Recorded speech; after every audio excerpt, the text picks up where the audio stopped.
Welcome to Yo Times. Prime Minister Narendra Modi is addressing the nation on the 68th edition of the monthly radio broadcast Mann Ki Baat. Tune in at 11 am on 30th August. PM Modi had tweeted on Saturday after seeking suggestions from people on the topics to be discussed during the show.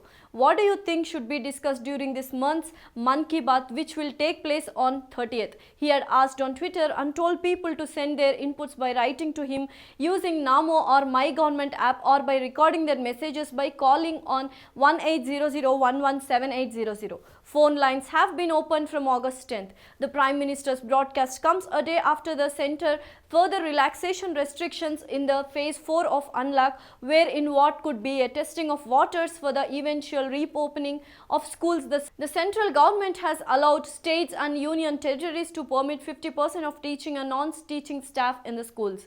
The Unlock 4.0 guidelines issued by the Ministry of Home Affairs on Saturday said this could be for the purpose of online teaching, tele-counseling and related work after September 21st. Schools, colleges and educational institutions will continue to remain closed till September 3rd. The guidelines specify that schools in containment zones will be not permitted to call staff and standard operation procedures will be issued by the Ministry of Health in this regard. Students of class 9 to 12 have also permitted to visit school for guidance if it is located outside the containment zones. Students in rural areas have complained about lack of internet connectivity affecting their studies. This relaxation could help them. Skill or entrepreneurship training will also be permitted in National Skill Training Institutes, Industrial Training Institutes, short-term training centers registered with National Skill Development Corporation or State Skill Development Missions or other central or state ministries. The National Institute for Entrepreneurship and Small Business Development, Indian Institute of Entrepreneurship and their training providers will also be permitted. The MHA has allowed metro services to resume in a graded manner from September 7th, and the Ministry of Housing and Urban Development will issue the SOP in this regard. The MHA has also restricted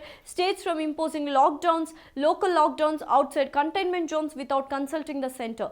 Traders and business persons have complained against weekend lockdowns like the one in Uttar Pradesh and Haryana and arbitrary lockdowns like the one in West Bengal. The centre is in favour of allowing as much economic activity as possible, and this is the first set of guidelines where the power to impose restrictions in the interest of public health has been taken away from local administration. While open-air theatres have been permitted, cinema halls will continue to remain shut. The decision was taken even though the Ministry of Information and Broadcasting in the last lockdown had proposed allowing cinemas with 25% capacity.